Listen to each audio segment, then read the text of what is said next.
ونستعينه ونستغفره ونؤمن به ونتوكل عليه ونعوذ بالله من شرور أنفسنا ومن سيئات أعمالنا من يهده الله فلا مضل له ومن يضلله فلا هادي له ونشهد أن لا إله إلا الله وحده لا شريك له ونشهد أن سيدنا وسندنا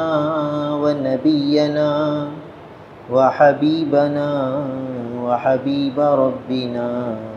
وطبيبنا ومولانا محمدا عبده ورسوله أما بعد فأعوذ بالله من الشيطان الرجيم بسم الله الرحمن الرحيم الذين اتخذوا دينهم لهوا ولعبا وغرتهم الحياة الدنيا فاليوم ننساهم كما نسوا لقاء يومهم هذا وما كانوا بآياتنا يجحدون صدق اللہ مولانا العظیم۔ میرے محترم بزرگوں اور عزیز بھائی، یہ سورہ اعراف چل رہی ہے اور اس آیت مبارکہ میں اللہ تعالی نے ان لوگوں کا ذکر فرمایا جو اس دنیا سے ناکام ہو کر چلے گئے، اس دنیا میں آئے اور اللہ تعالی کو ناراض کر کے چلے گئے۔ ان کے ناکام ہونے کی وجوہات کیا تھیں، ان کے ناکام ہونے کے اسباب کیا تھے، وہ اس آیت مبارکہ میں بیان ہے، اور وہ 4 اسباب ہیں جس کی وجہ سے یہ لوگ ناکام ہو گئے۔ فرماتے ہیں کہ الذین اتخذوا دینہم لہوا ولعبا، وہ لوگ جنہوں نے اپنے دین کو کھیل تماشا بنایا۔ تو ناکام ہونے کی ایک وجہ دین کو کھیل تماشا بنانا، اور دوسری وجہ وغرتہم الحیات الدنیا، ان کو دنیا کی زندگی نے دھوکے میں ڈال دیا، تو اس دھوکے میں یہ رہے اور ناکام ہو کر چلے گئے۔ اور تیسرا سبب ان کی ناکامی کا فَالْيَوْمَ نَنْسَاهُمْ كَمَا نَسُوا لِقَاءَ يَوْمِهِمْ هَذَا، کہ پس آج ہم انہیں بھلا دیں گے اس وجہ سے کہ انہوں نے آج کے اس دن کی ملاقات کو بھلا دیا، یعنی قیامت کو بھول جانے کی وجہ سے یہ لوگ ناکام ہو گئے۔ اور چوتھا سبب وَمَا كَانُوا بِآيَاتِنَا يَجْحَدُونَ، اور اس وجہ سے بھی یہ ناکام ہوئے کہ یہ ہماری آیتوں کا انکار کرتے تھے، یعنی اللہ تعالیٰ کی آیتوں کا انکار کرنا یہ بھی ان کی ناکامی کا سبب۔ تو ناکامی کے 4 سبب سامنے ہیں، ان میں سے ایک سبب فَالْيَوْمَ نَنْسَاهُمْ كَمَا نَسُوا لِقَاءَ يَوْمِهِمْ هَذَا، کہ انہوں نے اس دن کی ملاقات کو بھلا دیا، یعنی قیامت کو بھول جانا۔ یہ بہت بڑا سبب ہے ناکام ہونے کا، اسی لیے بتلایا کہ بار بار قرآن مجید میں آخرت کے تذکرے آئے، بار بار آخرت کو بیان، مختلف عنوان سے بیان فرمایا، اور قیامت کے مضمون کو بھی مختلف پیرائے میں بیان کرتا،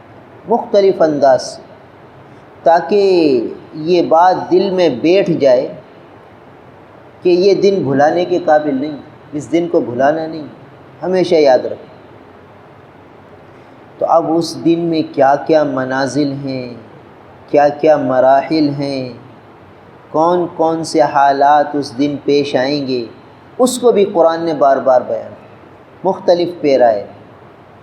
تو آخرت کے منازل میں سے، آخرت کی گھاٹیوں میں سے ایک اہم گھاٹی ہے وَنَزَعُ الْمَوَازِينَ الْقِسْطَ لِيَوْمِ الْقِيَامَةِ، وَنَزَعُ الْمَوَازِينَ الْقِسْطَ لِيَوْمِ الْقِيَامَةِ، کہ ہم قیامت کے دن انصاف کی ترازوئیں قائم کریں گے،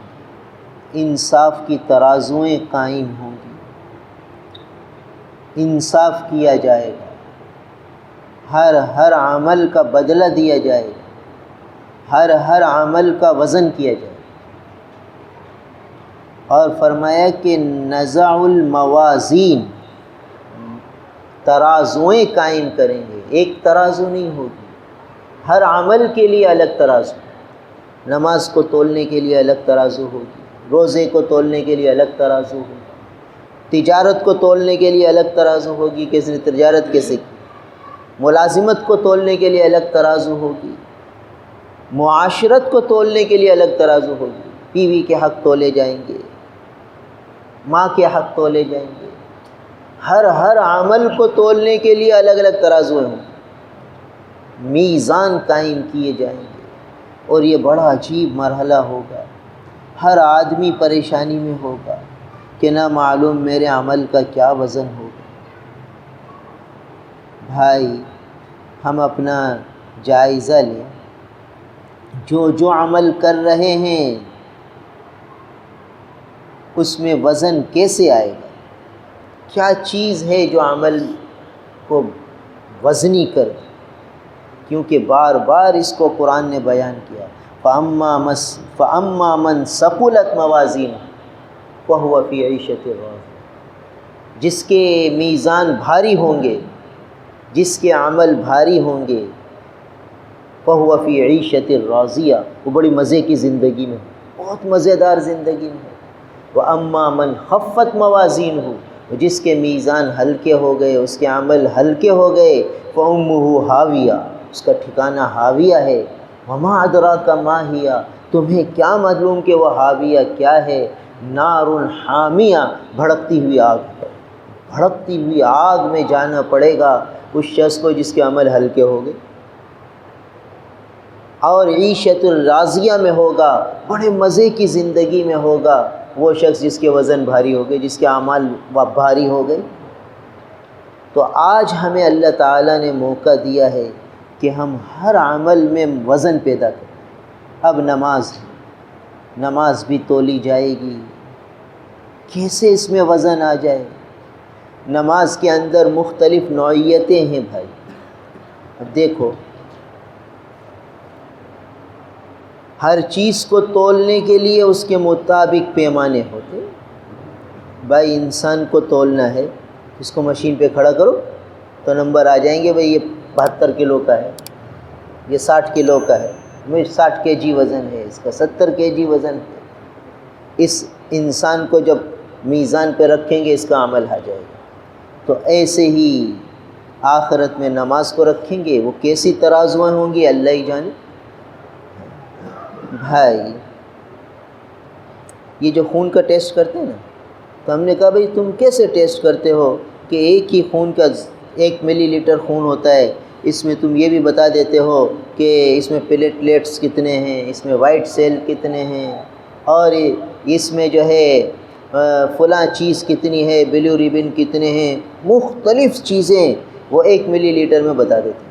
تو کہا کہ بھئی یہ ہم لیبارٹری کے اندر اس میں کچھ کیمیکل ملاتے ہیں، اس کیمیکل کو ملا کر پھر ہم چیک کرتے ہیں کہ فلاں چیز کتنی ہے، شوگر کتنی ہے، فلاں چیز کتنی ہے، یہ سب چیزیں اس 1 ملی لیٹر خون کے اندر ساری واضح ہو جائیں۔ یعنی وہ پھر گویا اس کا وزن کرتے ہیں کہ اس میں شوگر کتنی ہے مقدار میں، اس میں نمک کتنی مقدار میں ہے، اس میں فلاں چیز کتنی مقدار میں، سب چیزیں ایک ساتھ آ جاتی ہیں۔ اب پھر وہ ہمیں رپورٹ لکھ کر دے دیتے ہیں کہ یہ اتنا ہے، یہ اتنا ہے، اتنا ہے۔ اب ڈاکٹر اس کو دیکھتا ہے، کہتا ہے ہاں یہ نارمل ہے، یہ نارمل ہے، اور بھائی یہ چیز بڑی خطرناک ہے، یہ SR بڑھا ہوا ہے، فلاں چیز بڑی بھی ہے، بھئی یہ خطرے کی چیز۔ وہ رپورٹ دیکھ کر بتلاتا ہے کہ یہ چیزیں نقصان کی ہیں اور یہ چیزیں معتدل ہیں، اس میں پریشان ہونے کی ضرورت نہیں، اس کو صحیح کرنے کی ضرورت ہے۔ اب وہ ہمیں ہدایات دیتا ہے، پھر جو اس کی ہدایات پہ عمل کرتا ہے پھر دوبارہ ٹیسٹ ہوتا ہے تو کہتا ہے ہاں بھائی تم نے ہدایت پہ صحیح عمل کیا، اب تم نے جو عمل کیا اس کے مطابق اب تمہاری شوگر بھی نارمل ہو گئی، بلڈ پریشر بھی نارمل ہو گیا، اور بھائی فلاں چیزیں جو مجھے خطرے کی لگ رہی تھی اب سب نارمل ہو گئی، اب تم فلاں چیز بھی کھاؤ، فلاں چیز بھی کھاؤ، فلاں چیز بھی کھاؤ، تم صحت مند ہو گئے۔ اور بھائی رپورٹ آئی، ارے یہ تو اور شوگر تمہاری بڑھ رہی ہے، بھائی یہ فلاں چیز بھی بڑھ رہی ہے، بھائی یہ چیز بھی بڑھ رہی ہے، معلوم ہوتا ہے تم احتیاط نہیں کر رہے، بھائی احتیاط نہیں کر رہے، اب فلاں چیز کا بھی احتیاط کرنا پڑے گا، فلاں کا بھی، پہلے 10 چیزیں بتائی تھی اب 15 چیزیں بتا دی۔ بد پرہیزی کی وجہ سے مرض بڑھ گیا اور تکلیف میں آ گیا، اور پرہیز کرنے سے مرض کو شفا ملی، اب آدمی اپنی مرضی کی چیزیں کھائے گا۔ تو ایسے ہی یہاں بتا دیا کہ بھئی یہ چیزوں سے پرہیز کرو، یہ چیزوں سے پرہیز کرو، یہ چیزوں سے پرہیز کرو، پھر جیسے ہی وہاں میزان پر تولا جائے گا کہا جائے گا بھئی بڑی صحیح نماز ہے بھائی، اب اس کو نماز کی سارے فضائل دے دو، بغیر حساب کتاب جنت میں ڈال دو، بھائی اس کی نماز صحیح نکل آئی، ارے بھائی اس کو نماز کی برکت سے فلاں مقام دے دو، فلاں مقام دے دو، اب یہ مزے کرے گا اور بڑے مزے میں رہے گا۔ جیسے صحت مند ہو جاتا ہے تو ہر چیز کھانے کی اجازت مل جاتی ہے، جو چیز اس کو پسند ہوتی ہے سب چیزیں کھاتا ہے۔ تو اب یہ چونکہ جنت میں پہنچ چکا، وَلَكُمْ فِيهَا مَا تَشْتَهِي أَنفُسُكُمْ وَلَكُمْ فِيهَا مَا تَدَّعُونَ نُزُلًا مِّن غَفُورٍ رَحِيمٍ، جو چاہو گے ملے گا، اور سب سے بڑی بات کیا ہے، نُزُلٌ مِّن غَفُورٍ رَحِيمٍ، غفور الرحیم کی طرف سے مہمانی ہوگی، رحیم اور غفور ذات کی طرف سے مہمانیاں ہوں گی، اب مہمانیوں کے مزے چکھو، مگر آج پرہیز کر رہے ہیں، آج پرہیز کرنا ہے تاکہ جب کل وزن میزان میں تلے ہمارے اعمال تو بھئی صحیح نکلے۔ تو اب اعمال میں وزن کیسے ہوگا؟ اعمال میں وزن کہتے ہیں اخلاص سے ہوگا، اللہ تعالیٰ کی رضا کے جذبے کے ساتھ جو عمل ہوگا بھائی اس میں وزن ہوگا، اور اللہ تعالیٰ کی رضا کا جذبہ نہ ہو، کوئی اور جذبے کے ساتھ عمل ہوگا تو اس میں خفت آ جائے گی، ہلکا پن آ جائے گا۔ تو اس لیے ہمیں ہر عمل اللہ کی رضا کے لیے کرنا ہے، نماز بھی اللہ کی رضا کے لیے پڑھنی ہے، روزہ بھی اللہ کی رضا کے لیے رکھنا ہے، اور حقوق کی ادائیگی بھی اللہ کی رضا کے لیے کرنی ہے۔ ماں باپ کے حقوق بھی اگر بندہ ادا کرے تو مقصود اللہ کی رضا ہو، بیوی بچوں کے حقوق بھی ادا کرے تو مقصود اللہ کی رضا ہو۔ آدمی بچوں کے حقوق ادا کر رہا ہے مگر جذبہ یہ ہے کہ اس وجہ سے بچوں کی پرورش کر رہا ہوں کہ کل یہ مجھے سنبھالیں گے، بھائی مجھے میرے بڑھاپے کا سہارا بنیں گے، اس لیے بھائی آج ان کو کھلاؤ پلاؤ، کل یہ ہمیں کھلائیں پلائیں گے، آج ان کو پڑھاؤ لکھاؤ تو یہ تو فیکٹریاں ہیں۔ ایک صاحب کہنے لگے کہ بھائی میں بچوں کو مہنگے ترین اسکول میں پڑھاتا ہوں، بھائی کیوں؟ کہا یہ ہماری فیکٹریاں ہیں، اس لیے کہ یہ فیکٹری کو صحیح طریقے سے چلاؤ تو تعلیم ان کو اچھی سے اچھی دلاؤ، کل یہ ہمیں کھما کر کھلائیں گے، یہ ہماری فیکٹری ہے، اس سے پھر ہم پھل حاصل کریں گے۔ تو اب دیکھیے اس کا جذبہ یہ ہے کہ مرنے سے پہلے میں اس سے حاصل کروں۔ تو اب یہ جو بچوں کو کھلا رہا ہے پلا رہا ہے اور یہ سمجھ رہا ہے کہ میں بچوں کے حق ادا کر رہا ہوں، اس میں رضا الہی کا جذبہ نہیں ہے، اللہ کو راضی کرنے کا جذبہ نہیں ہے، مفاد ہے کہ بھئی یہ آج ہم کھلائیں گے کل یہ ہمیں کھلائیں گے، آج ہم ان کے لیے اچھے انتظامات کر دیں تاکہ کل ہم بوڑھے ہوں گے تو یہ ہمارے لیے مفید ہوں گے۔ تو گویا کہ مفاد آ گیا، رضا نہ رہی۔ تو اب یہ جو خدمتیں کر رہا ہے اولاد کی، اس کے عمل میں وزن نہیں ہوگا، اس کے عمل میں وزن نہیں ہوگا۔ عمل میں وزن آتا ہے اللہ کی رضا کے جذبے کے ساتھ، کہ جب وہ یہ سوچے کہ یہ اولاد اللہ کی نعمت ہے اور میں اس لیے ان کے حقوق ادا کر رہا ہوں، اس لیے ان کو کھلا پلا رہا ہوں تاکہ کل یہ اللہ کی اطاعت میں آگے بڑھیں، اللہ کی راضی کرنے میں لگیں۔ اب جب یہ جذبہ اس کا ہوگا تو اب یہی عمل اولاد کی خدمت کا، اولاد پر خرچ کرنے کا، اولاد کے حقوق ادا کرنے کا، یہ عمل جب میزان میں تلے گا تو اس میں وزن ہوگا، یہ بھاری ہو جائے گا، اور اس جذبے کی وجہ سے اس کو آخرت میں اجر ملے گا۔ اب بیوی کے ساتھ حسن سلوک کر رہا ہے تو ایک تو یہ ہے کہ یار اس کے ساتھ صحیح چلیں گے تو یہ ہمارے ساتھ صحیح چلے گی، اس کو خوش رکھیں گے یا ہمیں خوش رکھے گی، گیو اینڈ ٹیک، بھئی اس کے ساتھ اچھا کرو یا ہمارے ساتھ اچھا کرے گی، گیو اینڈ ٹیک کا جذبہ ہوگا تو ٹھیک ہے، پھر آخرت میں کچھ نہیں ملے گا۔ پھر جب یہ عمل بیوی سے حسن سلوک کا عمل جب تلے گا میزان پر تو فَأَمَّا مَنْ خَفَّتْ مَوَازِينُهُ میں چلا جائے گا، کیونکہ آپ نے اس عمل کا نفع دنیا میں لے لیا، جس جذبے کے ساتھ آپ نے یہ عمل کیا تھا اس جذبے کے ساتھ آپ کو اس کا رزلٹ مل گیا۔ اور اگر آپ نے بیوی کے حق اس لیے ادا کیے کہ اللہ تعالیٰ فرماتے ہیں عاشروہن بالمعروف کہ بھئی ان عورتوں سے حسن سلوک کرو، اچھا معاملہ کرو، اچھا برتاؤ کرو، چاہے وہ تمہارے ساتھ کچھ بھی کرے، تم ان کے ساتھ حسن سلوک کا معاملہ اختیار کرتے رہو، چلتے رہو صحیح طریقے سے، عاشروہن بالمعروف پہ عمل کرو۔ اب تم اس جذبے سے اس کے حق ادا کر رہے ہو، اب یہ جذبہ عمل میں قوت اور وزن پیدا کر دے گا۔ فَأَمَّا مَنْ ثَقُلَتْ مَوَازِينُهُ میں داخل ہو جائے گا، اب اس کا وزن بھاری ہو جائے گا عمل کا، اور پھر یہ رضا الہی کا ذریعہ بنے، کیونکہ ابھی یہ جو عمل کر رہا ہے اس لیے کر رہا ہے کہ میرے اللہ کا حکم ہے، میں اپنی بیوی سے حسن سلوک اس لیے کر رہا ہوں تاکہ یہ اللہ میرے راضی ہو جائے، اللہ تعالیٰ کی رضا مجھے مل جائے، چاہے اس کی طرف سے کتنے ہی بدسلوکیاں ہوں وہ سب برداشت کر رہے ہیں۔ بدسلوکیاں اس لیے برداشت کر رہا ہے کہ اللہ کا حکم ہے کہ بھئی ان سے حسن سلوک کرنا۔ اب وہ یہ نہ کرے کہ وہ بدسلوکی کر رہی ہے تو میں بھی بدسلوکی کروں، وہ گالی بک رہی ہے تو میں بھی گالی بکوں۔ ہمارے پاس اتنے کیس ایسے آتے ہیں کہ بیوی گالی بکتی ہے، شوہر گالی بکتا ہے، اور لڑائی جھگڑے میں پھر طلاق دے دیتا ہے، طلاق آ کر اب پھر آگے مسئلہ پوچھتا ہے کہ اب کیا کروں، اب کوئی راستہ دکھاؤ۔ ارے بھائی حکم یہ تھا کہ تمہیں حسن سلوک کرنا تھا، برداشت کرنی تھی، حسن سلوک نام ہے برداشت کرنے کا، اپنے آپ کو کنٹرول کرنے کا، یہ نہیں کہ وہ غصہ کر رہی ہے تو جواب میں یہ بھی غصہ کرنے لگ جائے، اور پھر وہ 2 جملے بولے تو یہ آگے سے 4 جملے بولے۔ اگر اس طرح کرے گا تو یہ حسن معاشرت نہیں، حسن معاشرت نہیں۔ تو اس لیے حکم یہ ہے کہ جو عمل کرے اس میں اللہ کی رضا کے جذبے کو غالب رکھے۔ تو اب بیوی کے ساتھ حسن سلوک کر رہا ہے تو مقصود اللہ کی رضا ہو، پڑوسی کے ساتھ حسن سلوک کر رہا ہے تو یہ بھی مستقل ایک عمل ہے، اور حکم یہ ہے کہ وَبِالْوَالِدَيْنِ إِحْسَانًا وَبِذِي الْقُرْبَى وَالْمَسَاكِينِ اور وَالْجَارِ ذِي الْقُرْبَى وَالْجَارِ الْجُنُبِ، پڑوسیوں کے ساتھ حسن سلوک کا قرآن حکم دیتا ہے۔ اب میں پڑوسی کے ساتھ اچھا سلوک کر تو رہا ہوں، مگر جذبہ یہ ہے کہ یار اس کو خوش رکھو تاکہ یہ ہمارے ساتھ اچھا رہے، ایسا نہیں کہ یار یہ خطرناک آدمی ہے، اگر حسن سلوک نہیں کریں گے یہ الٹا ہمیں نقصان پہنچائے گا۔ تو اب دفع مضرت کے لیے، دفع شر کے لیے آپ اس کے ساتھ حسن سلوک کر رہے تو ٹھیک ہے، اس عمل کا آخرت میں وزن نہیں ہوگا، اس عمل کا وزن نہیں ہوگا، کیونکہ آپ نے اس کو دنیا کے ایک فائدے کے لیے کیا، اور وہ فائدہ آپ کو مل گیا کہ آپ اس کے شر سے محفوظ رہے، وہ آپ کی خدمت کرتا ہے، آپ کا اکرام کرتا ہے کیونکہ آپ اس کا اکرام کرتے ہیں۔ اور حکم یہ تھا کہ حسن سلوک جو کرو وہ رضا الہی کے لیے کرو۔ اور اگر ایک آدمی پڑوسی کے ساتھ حسن سلوک کرتا ہے، پڑوسی اس کو دکھ دیتا ہے، تکلیف دیتا ہے، اور اس کو بلا وجہ اس کو تنگ کرتا ہے، ایسے کام کرتا ہے جس سے اس کو اذیت ہوتی ہے، اس کے باوجود یہ اس کے ساتھ حسن سلوک کرتا ہے، اچھا معاملہ کرتا ہے، اور حسن سلوک کیے جا رہا ہے،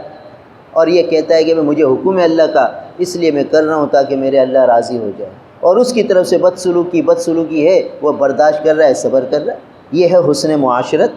اب اس کے عمل میں وزن پیدا ہوگا، اور جب اس کا عمل قیامت میں تلے گا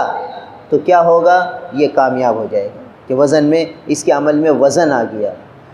اب یہ جو حسن سلوک پڑوسی سے کرے گا، بیوی سے کرے گا، اولاد سے کرے گا، رشتہ داروں سے کرے گا، یہ کب کرے گا؟ جب اسے قیامت یاد ہوگی، جب آخرت یاد ہوگی، آخرت کا دن یاد ہوگا، میزان عمل یاد ہوگا کہ بھئی اس عمل کا وزن ہوگا، اس عمل کا وزن ہوگا، اس عمل کا وزن ہوگا۔ جب اسے ہر عمل کا وزن یاد ہوگا تو پھر تو وہ کیا کرے گا، ہر عمل میں اللہ کو راضی کرنے کا اس کا جذبہ ہوگا۔ اور اگر یہ عمل نہیں، اگر یہ قیامت یاد نہیں ہے، میزان عمل یاد نہیں ہے، تو پھر کیا ہوگا؟ پھر تو بس وہ عمل کیا جائے گا اور دنیاوی فائدے حاصل کرے گا، اور یہ کوشش کرے گا کہ جو عمل کروں اس سے مجھے وہ فائدہ مل جائے، فلاں فائدہ مل جائے، اپنے فوائد حاصل کرنے کی کوشش کرے۔ بظاہر نیک عمل ہوگا، نیت میں فطور ہوگا، نیت لاشعوری طور پر ہوتی ہے، بعض اوقات نیت میں پتہ ہی نہیں چلتا کہ کب جو ہے شیطان نے حملہ کر دیا، اور اس کو پتہ ہی نہیں، وہ تو سمجھ رہا ہے میں تو اللہ کی رضا کے لیے کر رہا ہوں، اور اس کو پتہ ہی نہیں کہ یہ اللہ کی رضا کے لیے کر رہا ہے، یا اس کا شیطان نے اس عمل کی روح نکال دی۔ مثال کے طور پر اب دیکھیے ربیع الاول آ گیا، بہت سے مسلمان دیگیں پکائیں گے، دیگیں پکا کر ان کا مقصود یہ ہے کہ اللہ تعالیٰ راضی ہو جائیں، ہمارے پیارے آقا نبی کریم صلی اللہ علیہ وسلم کے جو ہے خوشی میں ہم یہ عمل کر رہے ہیں تاکہ ہماری شفاعت ہو جائے، رسول اللہ صلی اللہ علیہ وسلم بھی ہم سے راضی ہو جائیں، اللہ تعالیٰ بھی ہم سے راضی ہو جائیں، رسول اللہ صلی اللہ علیہ وسلم کی شفاعت بھی ہمیں مل جائے، لہٰذا میں یہ 2 دیگیں کر رہا ہوں۔ یہ 2 دیگیں اس نیت سے اس نے کر لی۔ اب یہ سوچ رہا ہے کہ یہ 2 دیگوں میں 100 آدمیوں کو بلانا ہے۔ اب 100 آدمیوں میں سے فلاں دوست کو بھی بلاؤ، فلاں مالدار کو بھی بلاؤ، فلاں پارٹی کو بھی بلاؤ، فلاں کو بھی بلاؤ، اور اس کو یہ پتہ نہیں کہ میں فلاں پارٹی کو کیوں بلا رہا ہوں۔ اب اس نے 100 آدمیوں میں سے اس کے پاس 40 تو غریب آ گئے، یہ خوش ہو گیا کہ 40 ہمیں تو غریبوں کو کھلا رہا ہوں، غریبوں کو کھلانے کے لیے میں نے کیا، اور 60 آدمی ایسے آئے جن میں سے کچھ رشتہ دار ایسے تھے کہ جس کو کہتا ہے یار ان کو بلاؤں گا تو یہ خوش ہوں گے، اور نہیں بلاؤں گا تو فجیدے کریں گے، اور فلاں دوست کو بلاؤ، فلاں آدمی کو بلاؤ، اس کو کھلاؤں گا تو یہ فائدہ ہو جائے گا، فلاں مینیجر کو بلاؤ، فلاں پارٹی کو بلاؤ، ان لوگوں کو بھی بلاتا ہے، اور لاشعور میں جذبہ یہ ہے کہ بھئی ان سے یہ فوائد ہوں گے، بھئی وہ خوش ہوں گے، یار یہ مجھے بلاتا ہے، اپنی دعوتوں میں مجھے یاد رکھتا ہے۔ ارے بھائی 2 دیگیں تو کی تھی اللہ کی رضا کے لیے، اور اس میں یہ مفاسد بھی آ گئے۔ اگر یہی عمل، یہی 10,000 روپے کی 2 دیگیں آئی تھیں، اگر یہی 10,000 روپے چپکے سے کسی غریب کو دے دیتا، غریب رشتہ دار جس کے گھر میں راشن نہ ہوتا، اس کو کہ چپکے سے راشن ڈال دیتا اور اللہ سے کہتا یا اللہ یہ میں اس لیے کر رہا ہوں تاکہ آپ بھی راضی ہو جائیں، آپ کے حبیب صلی اللہ علیہ وسلم بھی راضی ہو جائیں، میرا مقصود تو آپ کی رضا ہے۔ 10,000 یہاں بھی خرچ ہوئے، کسی کو بھی پتہ نہ چلا کہ اس نے کیا کیا، اور کتنا سارا فائدہ، 10 کے 10,000 کا ثواب اس کو مل گیا۔ کوئی منفی عمل نہ ہوا، کوئی ایسا عمل نہ ہوا جو اس کے وزن میں اس کے میزان عمل میں عمل کو ہلکا کر دے،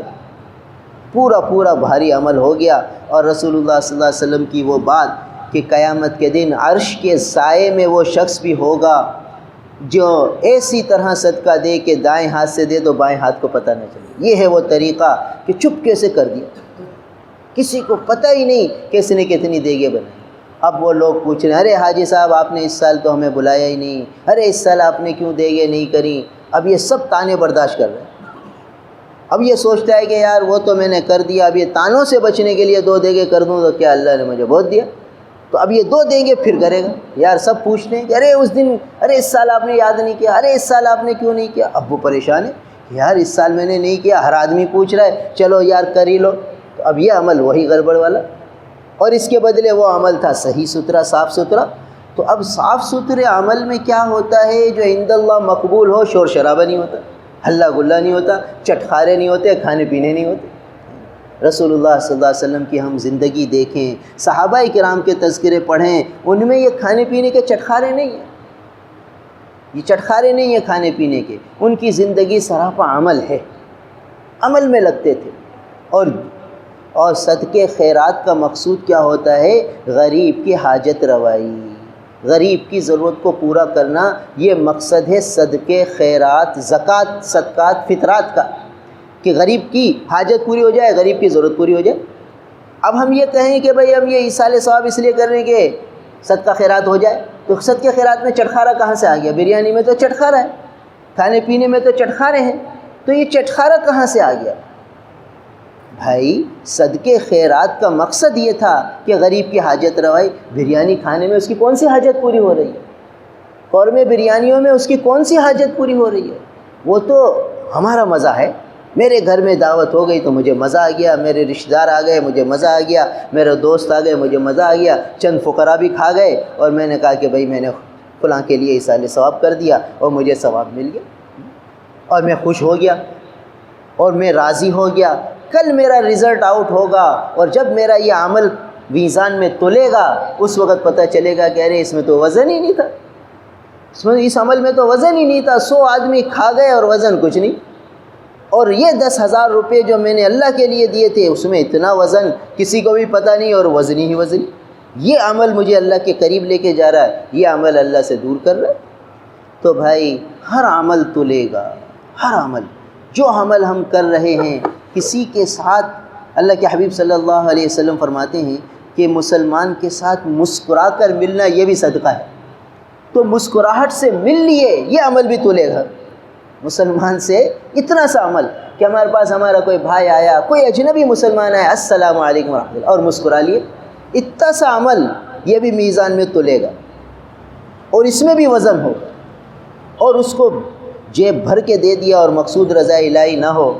تو پھر کچھ بھی نہیں۔ 10,000 بھی اسے دے دیے مگر مقصود اللہ کی رضا نہیں تھی تو کچھ بھی نہیں ملا۔ اور صرف مسکرا کر مل لیے تو یہ بھی عمل تلے گا اور بہت وزنی ہو جائے گا۔ تو اس لیے ہم ہر عمل میں یہ دیکھیں کہ میں جو عمل کر رہا ہوں اس میں یہ میزان میں تلتے وقت اس کا کیا وزن ہوگا۔ بس اگر یہ جذبہ آ جائے کہ جو میں عمل کر رہا ہوں میزان میں اس کا کیا وزن ہوگا، بھائی وزن کا اندازہ ابھی ہو جاتا ہے۔ بھائی طالب علم جو پرچہ کر کے آتا ہے تو اسے پتہ ہوتا ہے کہ مجھے ابھی اس میں 100 نمبر ملیں گے کہ 80 نمبر ملیں گے کہ 40 نمبر ملیں گے۔ کیوں؟ طالب علم کو پتہ ہے کہ میں کیا لکھ کے آیا ہوں، اسے اندازہ ہے، تو وہ سمجھ جاتا ہے کہ 60% سے زیادہ نمبر نہیں ملیں گے۔ پھر رزلٹ آتا ہے تو 60% ہی ملتے ہیں، اور ایک کو امید ہوتی ہے 95 نمبر ملیں گے تو 95 ملتے ہیں، تو اسے لکھ کر ایسا آیا۔ تو ایسے ہی جب ہم اپنے عمل کا جائزہ لیں گے تو ہمیں پتہ چل جائے گا کہ یہ وزن اس میں کتنا ہوگا۔ تو آج ہم ہر عمل سے پہلے اگر اپنے میزان عمل کو یاد رکھیں، ثم نضع الموازین القسط یوم القیامہ کو یاد رکھیں، قیامت کے دن کو یاد رکھیں، تو ہر عمل سے پہلے اس کے وزن کی فکر ہوگی۔ یہ عمل کر رہا ہوں اس میں وزن کیسے پیدا ہو، یہ عمل کر رہا ہوں اس میں وزن کیسے پیدا ہو، ہر عمل میں وزن کی فکر ہوگی، اور یہی قیامت کا استحضار ہے، اور یہی مقصود ہے قرآن کا کہ ہر مسلمان کو ہر وقت قیامت یاد رہے، ہر عمل سے پہلے اس کو قیامت یاد رہے۔ قیامت کو یاد رکھ کے عمل کرے گا اور اللہ کو راضی کرنے کے لیے عمل کرے گا تو پھر عمل میں وزن پیدا ہوگا۔ تو بہرحال یہاں 4 باتیں بتائیں جو ناکام کرنے والی ہیں، کہ ایک انسان کو دنیا سے ناکام کرنے کے اسباب یہ 4 ہیں۔ ایک کیا ہے؟ الذین اتخذوا دینہم لہوا ولعبا، وہ لوگ جنہوں نے اپنے دین کو کھیل تماشا بنا لیا، دین کو اپنی مرضی کے تابع ڈھال لیا، جو میری سمجھ میں آئے بس یہ دین ہے، جو مجھے اچھا لگے بس وہ دین ہے، جو میری چاہت کے خلاف ہو، میری مرضی کے خلاف ہو، میری خواہش کے خلاف ہو، میں کہوں نہیں یار یہ ایسا دین تھوڑی ہوتا ہے، اتنی سختیاں دین میں تھوڑی ہوتی ہیں، اور دین میری مرضی کے تابع ہو جائے۔ تو اس طرح اگر دین کو ہم نے کھیل تماشا بنایا، دین کے عنوان پر کھانے پینے اور چٹخارے کیے، تو یہ ناکامی کا سبب ہے۔ دنیا سے ناکام ہو کر جانے والوں کا ایک اہم سبب جو ناکام ہوں گے، الذین اتخذوا دینہم لہوا ولعبا، کہ جنہوں نے اپنے دین کو کھیل تماشا بنا لیا، دین کو کھانے پینے اور چٹخاروں کا ذریعہ بنا لیا، دین کو اپنی خواہشات کے تابع ڈھال لیا کہ بھئی یہ بھی دین ہے، یہ بھی دین ہے، یہ بھی دین ہے، ہر چیز جو اپنی مرضی کے مطابق ہے وہ دین ہے۔ تو فرمایا کہ یہ لوگ ناکام ہوں گے۔ اور دوسرا سبب ان کی ناکامی کا، وغرتہم الحیات الدنیا، ان کو دنیا کی زندگی نے دھوکے میں ڈال دیا، دنیا ہی کو سب کچھ سمجھ گئے، دنیا کی عزت کو عزت سمجھ لیا، دنیا کی راحت کو راحت سمجھ لیا، دنیا کی صحت کو صحت سمجھ لیا، یہاں کی ہر چیز کو ہمیشہ کے لیے سمجھ لیا، حالانکہ یہ فانی تھی، ختم ہونے والی تھی، عزت، صحت، دولت، ہر چیز یہاں کی فانی تھی، مگر اس کو سب کچھ سمجھ لیا، دھوکے میں پڑ گئے اور اسی کے حصول میں لگے رہے اور آخرت کو یاد ہی نہ کیا۔ اور تیسرا سبب ان کی ناکامی کا، فَالْيَوْمَ نَنْسَاهُمْ، اللہ فرماتے آج ہم بھی انہیں بھول جائیں گے جیسے کہ یہ اس دن کی ملاقات کو بھول گئے، یعنی قیامت کو بھول گئے۔ تو قیامت کو بھول جانا یہ مستقل ایک سبب ہے ناکامی کا۔ اور چوتھا سبب ناکامی کا کیا ہے؟ وَمَا كَانُوا بِآيَاتِنَا يَجْحَدُونَ، کہ یہ ہماری آیتوں کا انکار کرتے تھے۔ قرآن اترتا تھا، قرآن کی آیتیں بتا دی جاتی تھی، وہ انکار کرتے تھے، ہم اس کو نہیں مانتے، ہم اس کو نہیں مانتے۔ تو وہ سبب اس کے کہ یہ ہماری آیتوں کا انکار کرتے تھے۔ تو یہ 4 سبب ہیں ناکامی کے، اور ہمیں سنائے جا رہے ہیں کہ مسلمانوں تم ان 4 اسباب کو اختیار نہ کرنا ورنہ تم بھی ناکام ہو جاؤ گے۔ اللہ تعالی ہم سب کو کامیاب ہونے والوں میں شامل فرمائے۔ الحمدللہ رب العالمین والعاقبۃ للمتقین والصلاة والسلام علی رسولہ محمد وآلہ واصحابہ اجمعین۔ اللہم آت محمدا الوسیلہ والفضیلہ وابعثہ مقاما محمودا الذی وعدتہ۔ اللہم آت محمدا الوسیلہ والفضیلہ وابعثه مقاما محمودا الذي وعدته ربنا فاغفر لنا ذنوبنا وكفر عنا سيئاتنا وتوفنا مع الأبرار ربنا آتنا في الدنيا حسنة وفي الآخرة حسنة وقنا عذاب النار رب ارحمهما كما ربياني صغيرا رب ارحمهما كما ربياني صغيرا رب اغفر لي ولوالدي وللمؤمنين يوم يقوم الحساب ربنا هب لنا من أزواجنا وذرياتنا قرة أعين واجعلنا للمتقين إماما سبحان ربك رب العزة عما يصفون وسلام على المرسلين والحمد لله رب العالمين آمين برحمتك يا رب.